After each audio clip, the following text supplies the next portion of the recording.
अध्यक्ष महोदय, हा एक फार मुंबईसाठी फार महत्त्वाचा विषय ठरलेला आहे। आपल्याला आठवत असेल मागच्या वर्षी देखील मी हाच विषय घेत होतो। असं झाले अध्यक्ष महोदय, जे आमदार महोदयांनी मांडलेला हा विषय सत्य विषय आहे। खरोखर मुंबईच्या आता मुंबई महानगरपालिकेच्या हॉस्पिटलमध्ये जी परिस्थिती आहे, गेले 2 वर्ष स्थानिक नगरसेवक नसल्यामुळे ही परिस्थिती बिकट होत चाललेली आहे। कॉन्ट्रॅक्ट्स येत आहेत की नाही येत आहेत, त्याचं पुढे काय होतंय, हे सगळं होत असताना मला वाटतं 2 बाबींवर आपण लक्ष केंद्रित करणं गरजेचं आहे। एक म्हणजे काही प्रशासकीय गडबड झाली अशी तर दुर्दैवाने तिकडच्या डीनवर किंवा तिकडच्या डॉक्टरांवर बोट दाखवलं जातं, ते मला वाटतं केलं नाही पाहिजे। कारण डीन पण डॉक्टरच असतात आणि किती ॲडमिनिस्ट्रेटिव्ह प्रेशर तुम्ही त्या डीन्सवर टाकणार किंवा डॉक्टर्सवर टाकणार। पण महत्त्वाचे जे विषय आहेत, आता सायन हॉस्पिटलचा विषय घेतला तर मी मंत्री महोदयांना विचारू इच्छितो की ही परिस्थिती खरी आहे का की मागच्या वर्षी जवळपास 1 लाख IV फ्लुइडच्या बाटल्या ह्या डोनेशनमधून घ्यायला लागल्या। मागच्या वर्षी ही परिस्थिती खरी आहे का की मेडिकल ऑक्सिजनचं टेंडर संपलं होतं, एक्सपायर झालं होतं, ते अजून घेणं बाकी आहे, रिन्यू करणं बाकी आहे। एक्सरे फिल्म्स ह्याचा स्टॉक देखील कमी आहे अध्यक्ष महोदय, आणि आज देखील परिस्थिती कदाचित ही आहे की ते टेंडर अजून नवीन काढलेलं नाही किंवा काढलं असेल तर त्याची जी निविदा आहे ती पूर्ण प्रक्रिया झाली नाहीये। डॉक्टरचं प्रमोशन जवळपास 1 वर्ष थांबलेलं आहे। डॉक्टरचं प्रमोशन थांबलं की बाकी सगळ्यांचंच थांबतं। प्रश्न असा उपस्थित होतो की जसं सायन हॉस्पिटल आहे तसं नायर हॉस्पिटलमध्ये पण मध्यंतरीच्या काळात आग लागली होती हॉस्टेलमध्ये, आणि मग कळलं की फायरची NOC नव्हती। मग कळलं की ती बिल्डिंग उपयोगातच नव्हती आणली, वापरतच नव्हती आणली, पण तिकडचे जे हॉस्टेल आहे त्याचं हॉस्टेलचं उद्घाटन जे घटनाबाह्य मुख्यमंत्री त्यांनी निवडणुकीच्या आधी केलं होतं।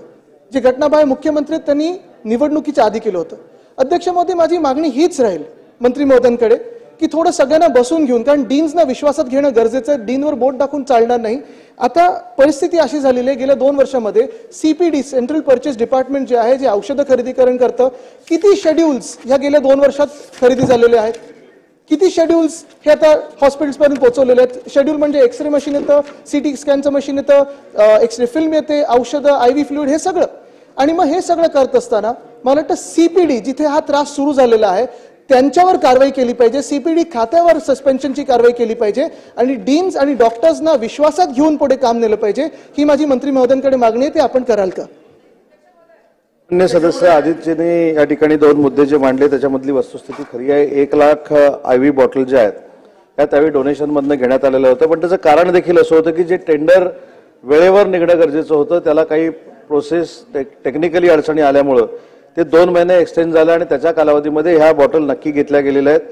3 महिने अगोदरच हे टेंडर संपलेलं आहे, परंतु हे टेंडर संपलेलं असल्यामुळं औषधाचा पुरवठा रेग्युलर करता यावा म्हणून मागच्याच रेटमध्ये पुढचे 3 महिने हे टेंडर कंटिन्यू केलेलं आहे। याचं टेंडर देखील झालेलं आहे, त्याचे देखील कागदपत्र पूर्ण झालेली आहेत। येत्या 15 दिवसामध्ये ह्या टेंडरची प्रोसिजर पूर्ण होईल। आणि सगळ्यात महत्त्वाची गोष्ट की डीनवर जी कारवाई केली जाते, मी सुरुवातीलाच सांगितलं, सन्मान्य सदस्यांनी सांगितलं त्यावेळी की डीनवर कार्यवाही करण्यापेक्षा हे टेंडर का उशिरा झालं या संदर्भामध्ये नक्की प्रशासकीय चौकशी केली जाईल आणि त्याच्यामध्ये जर कोण दोषी आढळले तर त्यांच्यावर कारवाई केली जाईल।